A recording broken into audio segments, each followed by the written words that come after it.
I hope that today you'll consider the two stories that I'm going to tell you about. I hope they resonate with you. And they did happen 400 or 500 years ago, and you may say that's not very applicable right now. But I think considering the times we live in, it's very applicable right now, maybe even more so. And hope you'll consider that. Sisters in Arms is a book I got this last fall and read, and it had contained 8 stories of some very courageous women. Last time, the ones that are checked, the one on your far left at the top, Katharina von Bora, she's the one that married Martin Luther, and we talked about her. And then next to right on the bottom, Marie Durand, we studied about her too. And she was imprisoned for her faith for the majority of her life. This time, we're going to talk about Catherine Parr and Louise de Teligny. Now, they lived in a time, like I said, in the 1600s. Protestantism was spreading. It was quickly embraced by members of the nobility, the intellectual elite, and the professional people in trades, medicine, and crafts. And I believe that's mostly because they were a thinking people and they knew how to read. It was a respectable movement involving the most responsible and accomplished people in Europe. It signified their desire for greater freedom, both religiously and politically. And the Protestant movement was growing rapidly. But change doesn't come easy. There was still much persecution and death involved with this movement. And the powers that be, first of all, the Catholic Church, and who was the other? Who was the political power at this time in Europe? Kings and queens, the royalty. Yeah, I'm not talking about that, but they were on the top of the heap. But I was talking about kings and queens. Those people did not want things to change either. They wanted to remain in power. But the stories today are about 2 ladies, but it's not just about them. Many more people were involved. And we will start with Catherine Parr. Catherine was born to nobility. Her father was knighted during Henry VIII's coronation. And her mother served as a lady-in-waiting to Henry's first wife, who was Queen Catherine. Queen Catherine with a C was the godmother to Catherine Parr with a K, her namesake. But Catherine's father died when she was quite young, but her mother made sure she received a good education and she married well. Actually, her first 2 husbands died very early deaths, but it left her quite a well-to-do widow at age 31. And Catherine then decided to go to London to visit friends, and she came in contact with many in the royal court. And there she caught King Henry's attention. Henry VIII was considered a handsome man in his youth. He was very athletic, 6 feet tall, but Henry had changed. A jousting accident. He loved exercise and sports and doing things, and jousting is where 2 guys get on horses with all their armor and one on each side of the field, and they have these big long poles and they go and try to knock each other off or whatever. It's rather gruesome, but anyway, on one of these jousting incidents, he was knocked off the horse, and not only that wouldn't have been so bad, but the horse fell on top of him. And you know how you get your breath knocked out of you? Well, they said his breath was knocked out of him for 2 hours. They thought he was going to die, but he didn't. But he ended up with a horrible leg injury that caused him problems, and he was no longer able to exercise. And he ate huge amounts of food. So Henry VIII became quite portly. He had a 60-inch waist, and he weighed almost 400 pounds. Not good. But anyway, Catherine caught the eye of Henry VIII, and he was very interested in her. Well, Catherine was quite aware that the king already had 5 wives. She was hardly able to believe that this was happening to her, because she knew the history of these 5 wives. Well, Catherine, we'll start at the top and go that row and then the next one. Catherine of Aragon was his first wife for 24 years.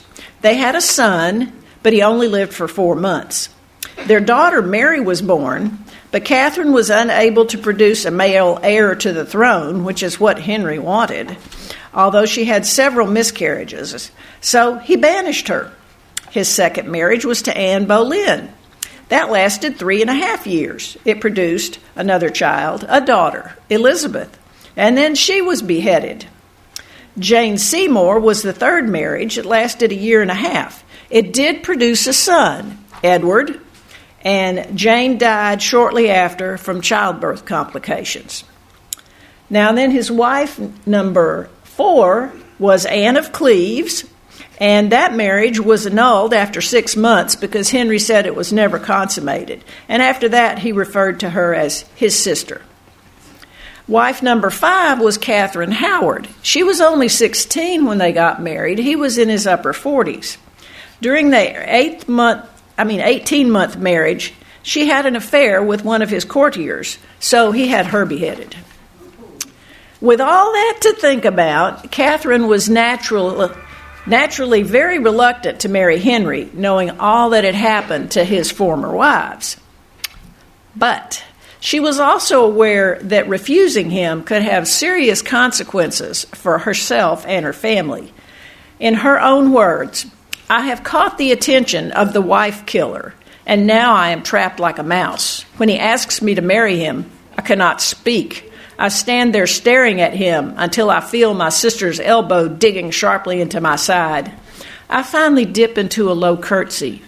You flatter me, your Majesty," I murmur, my head bowed toward the ground. He grunts and then laughs. "I expect you are beside yourself with joy, eh?" he says.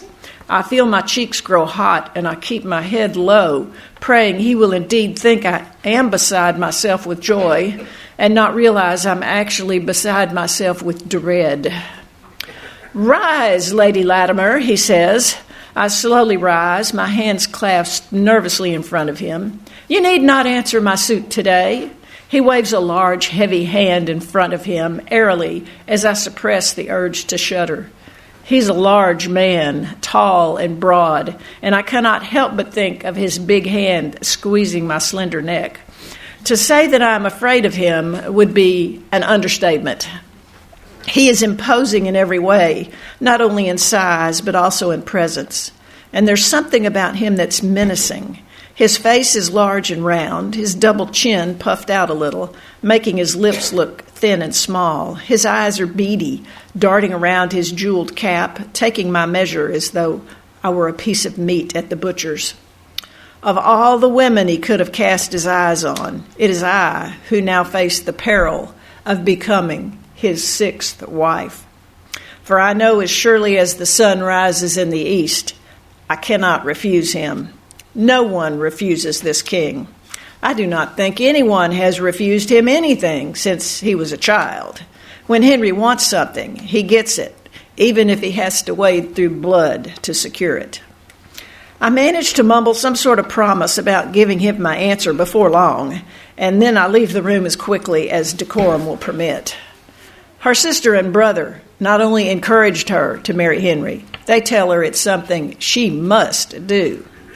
Historians show that she was actually engaged to another man at the time, Thomas Seymour, but they were quiet about it, and they both sacrificed and thought it would be best to keep that thought silent and allow her to marry the king, and it probably would have saved his head too. But King Henry did become aware of their relationship, and he was jealous. So he gave Seymour a job and sent him to the embassy in Brussels, Belgium. Got rid of him, and he didn't have to kill him. 2 months later, Henry VIII and Catherine are married. She was 31, he was 51. She was tall, very intelligent, well-educated. But religion in England at that time was just as confusing as Henry's beliefs were. Now remember, Henry had the Pope thrown out so he could divorce his first wife, Queen Catherine. He then declared himself the Pope, head of the Church of England. But that didn't mean he had adopted the Reformed faith or the Protestant faith. He liked certain parts. He was glad that the English people had the Bible in English. But he didn't like Luther's teachings about justification by faith. Henry found comfort in believing that his own works would get him to heaven. Well, now, at that time, Catherine really wasn't sure what she believed. Her first husband had had reformist leanings, and her second one was strongly Catholic. And Catherine had a copy of the Bible, but only read it occasionally. Well, shortly after their marriage, there was a plague of sweating sickness that swept through London, leaving carloads of dead in its wake.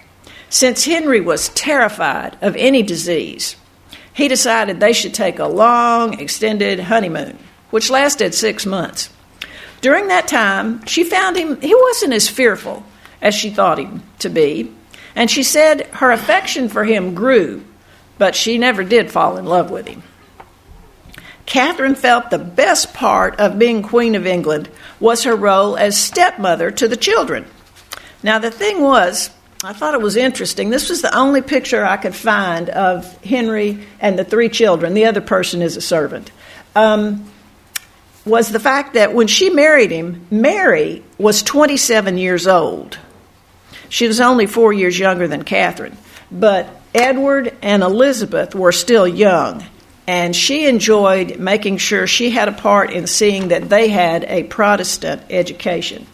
And I think another reason that Henry might have had the picture done this way, he wanted Edward to succeed him on the throne. And he took Mary and Elizabeth out of the line of succession. But this makes it look like Edward is the oldest, even though he was not. Her other passion at the Queen's court was the Queen's court. As Queen, she had all the scholarship of the world at her fingertips. She could have speakers come in and talk, and it led her to discover the Bible. And now she had the freedom and the time to explore the Bible more deeply, and she began to relish each moment that she studied. And her room was filled with other reform-minded ladies who also diligently studied the Scriptures, and they could talk and share about what they learned.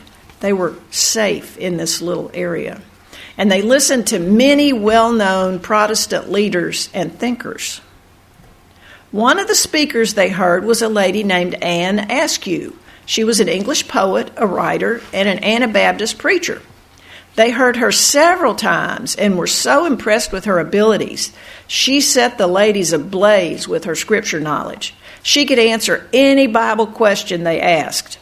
However, she became the only English woman tortured on the rack in the Tower of London and then burned at the stake, simply for being a Christian and her possible reformist influence on the Queen. They actually tortured her to see if she would implicate Queen Catherine's Protestant views, but she did not. Now, when Henry and Catherine visit, she shared what the ladies were learning. He was quite jovial and incredibly intelligent, and they had good, deep theological discussions. And she and the ladies also began translation of a little book, Psalms and Prayers, from Latin into English. Well, Henry's official court had some reformers, but many of them were not, and they did everything possible to return England to the bosom of the Pope. Well, Henry wanted none of that. He quite enjoyed being the head of the church and the Pope, as you called it. No one is ever quite certain where he drew the lines of religious belief. If they overstepped those lines, they paid the price. He burned Catholics for wanting to return to Rome, but he also burned Lutherans for denouncing the Mass. So it was a confusing time. In public, Catherine was quiet and tried to figure out what the king believed, but in private, she freely shared her thoughts with them. But one time, Catherine's brother brought her news that the same ones responsible for Anne Askew's arrest and torture wanted to have Catherine killed too. She decided to lay low for a while. But after Anne's death, she found herself debating with Henry more and more. Well, one evening, Henry commented, A good hearing it is when women become so learned, and a great comfort to me in my old age to be taught by my wife." She immediately felt lightheaded. She knew she had overstepped her bounds. And that was reinforced that evening when Dr. Wendy, who was the king's physician, came to warn her. He brought her a copy of Bill of Articles signed by the king himself for Catherine's arrest. After sobbing and wailing, her sister came in and shook her back into reality. She said, "It's possible, because Henry is old and feeble.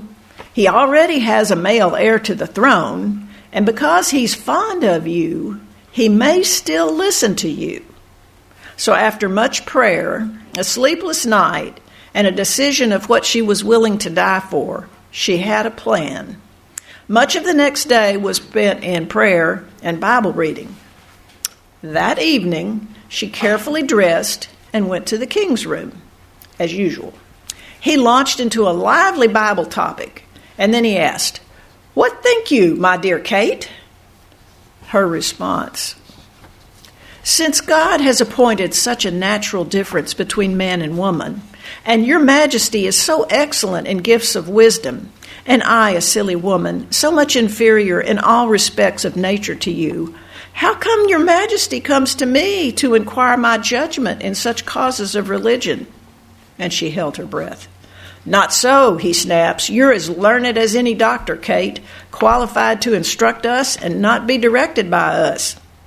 Kate then launched into a lengthy and impassioned assurance that this was not her desire at all. She assured him that she longed to be instructed by a husband as wise and virtuous as he, and she had only tried to converse with him in such a lively way to help occupy his mind and take his thoughts off of his pain and his physical ailments.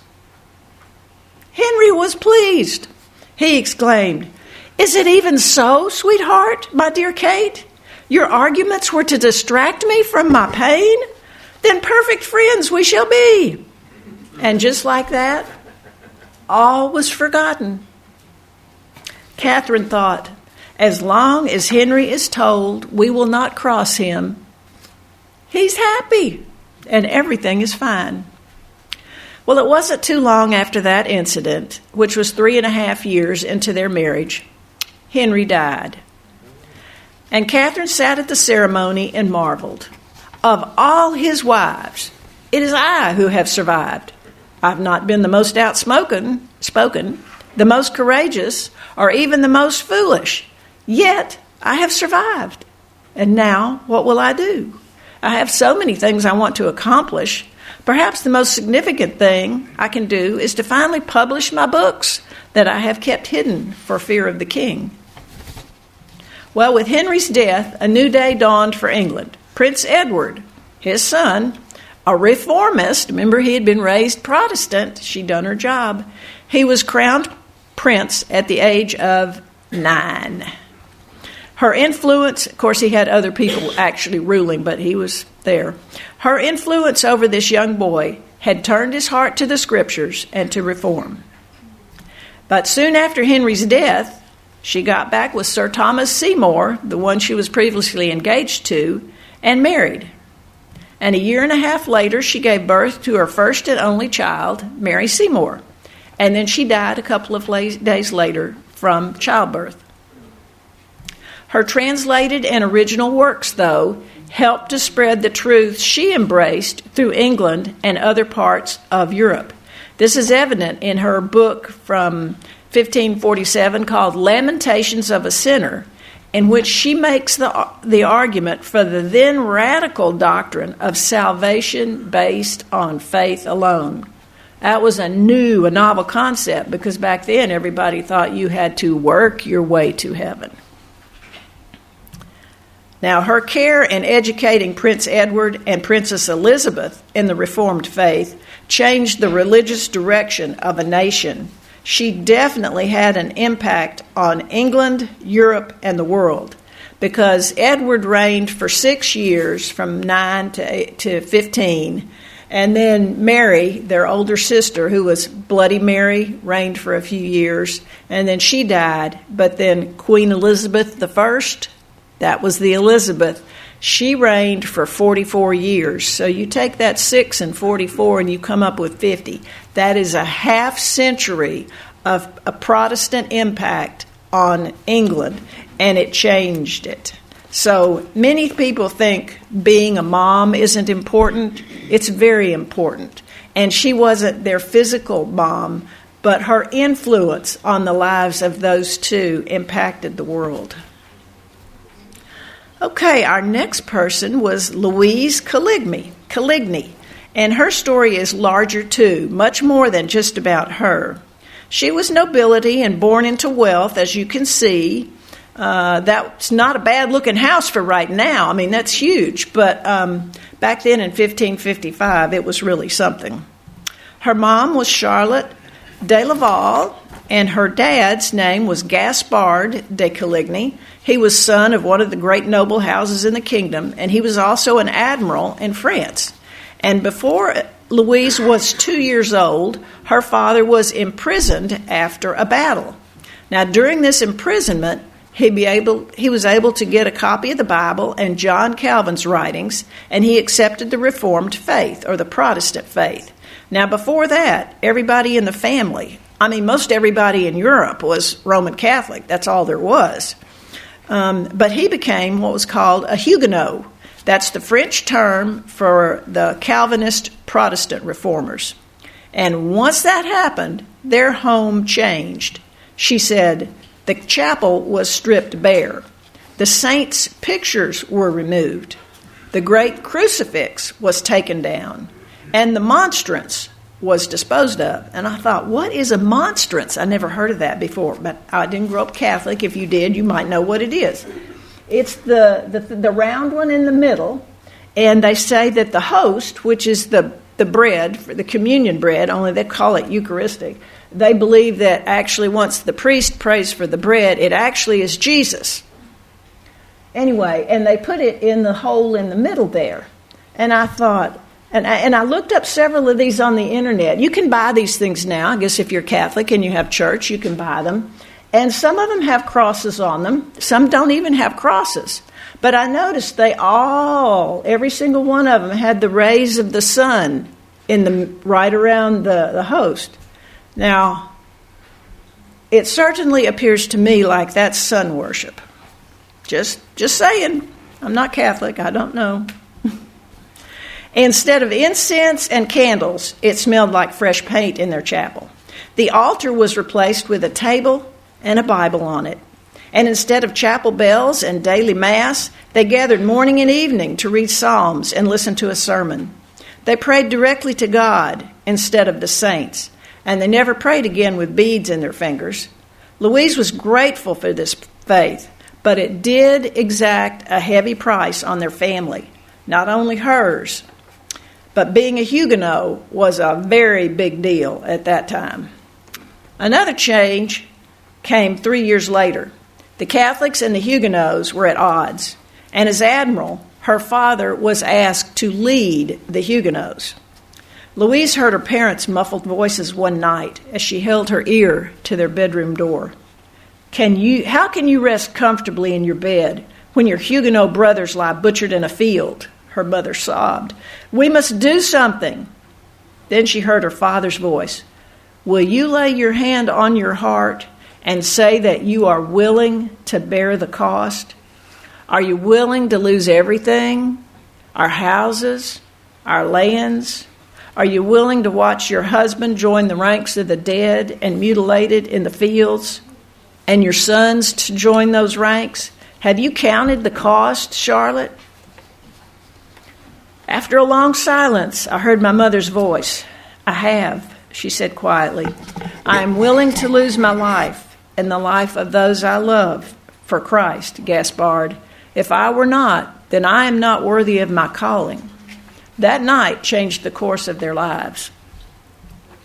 At 16, Louise de Coligny married Charles de Teligny, a Huguenot soldier who trained and had fought with her father. She loved him very much, and I just thought it was kind of interesting. Coligny married Teligny, rhyming names. After years of fighting, there was a great desire for peace. And her family, her parents, and she and her husband found themselves in Paris for a wedding. And that was of King Henry of Navarre, and that's a place in southwestern France and northern Spain, that area, and Princess Margaret, who was the King of France, King Louis's sister.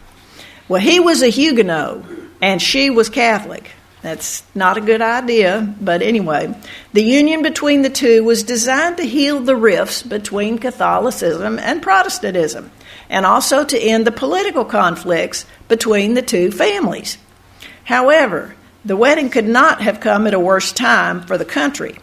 The royal family was trying to raise taxes for this big celebration, and the crops failed. The opulent displays to celebrate this match fueled the resentment of the starving French population toward the elite. Tensions between Catholics and Protestants kept on, and the Pope condemned the union. He didn't think they should get married. The Catholic nations of Europe didn't think they should either. They opposed the religious tolerance that the wedding represented. And all the members of the parliament in Paris said, "We're not coming to the wedding." But despite the protests, the royal family did not cancel it. So on August 18, 1572, the wedding took place. The groom took his vows with a nod on his face and "I will," and the bride remained silent. She had a defiant tilt in her chin and anger flashing in his eyes. As you can tell, this was not a match of love. Her mother and her brother had forced her into this, and it was clear that she didn't like being sacrificed on the altar of the best interests of the kingdom. Finally, her brother, the king, snorted, "Oh, for heaven's sakes, Margot!" And then he glanced at the cardinal performing the ceremony and snapped, "She's in agreement. Proceed." That was the wedding. After the celebrations, the elite Huguenots stayed in Paris for meetings with the king and to renegotiate peace terms, and Louise stayed as her father and her husband were both involved. 4 days after the wedding, there was an assassination attempt on her father, the admiral. As he walked home from the meetings, an assassin shot him, injuring him. But his servants and some witnesses carried him to his rooms, and the king's physicians stabilized him, and he was very fortunate. He only sustained injuries to his hand and arm. Now, even though King Charles had promised safety to all the Huguenots, it's believed that he and his advisors, and especially his mother, had agreed to the executions of the highest-ranking Huguenots left in the city. Well, the city guards closed off the city, and groups of Catholic nobles marched through Paris in the early hours of August 24, 1572, led the targeted Huguenots out of their homes, and executed them on the street. Men stormed the Coligny's house and killed his servants before they stabbed the admiral. They threw his body out of his bedroom window, then they mutilated it and paraded it in the streets. Within hours, that violence incited all the people of Paris. This was called the St. Bartholomew's Day Massacre. Between 10,000 and 100,000 Huguenots were killed by Catholics who prowled the streets. They destroyed businesses and homes, rioted, looted, and they murdered Protestants of all ranks, women, children, and babies. As the dead bodies piled up, they tossed them into the Seine River. Now, a couple of days later, King Charles issued a statement saying, "End the violence, enough of this." But despite that, the murders continued for the next 3 days, and similar outbreaks of violence spread throughout the country till the end of the year. Now, the Queen Mother, I showed a minute ago, Catherine de' Medici, was a staunch Catholic, and she was very responsible. After it was over, she wanted to come out and view the carnage of the vermin, as she called the Huguenots. That's a sad statement. But the morning her father was murdered, her husband sent Louise away with these words, "I need you to be brave. You are the daughter of a commander, the wife of a soldier. You are a Coligny, but more than that, you are a Huguenot. You know this is our legacy. With our last breath, we will fight for freedom. If we must wade through blood and fire to remain faithful, then we will do it." She grabbed her psalms, the dagger her husband gave her, and threw on her hooded cape. She ran in the shadows by herself across the river, where Huguenot soldiers, and that's probably what they looked like, were stationed outside the city. As she left the city, she saw Huguenot men, women, and children being slaughtered like animals. She knew her only hope was in God, and she turned her eyes upward and prayed a silent prayer from the Psalms. Unto thee, O Lord, do I lift up my soul.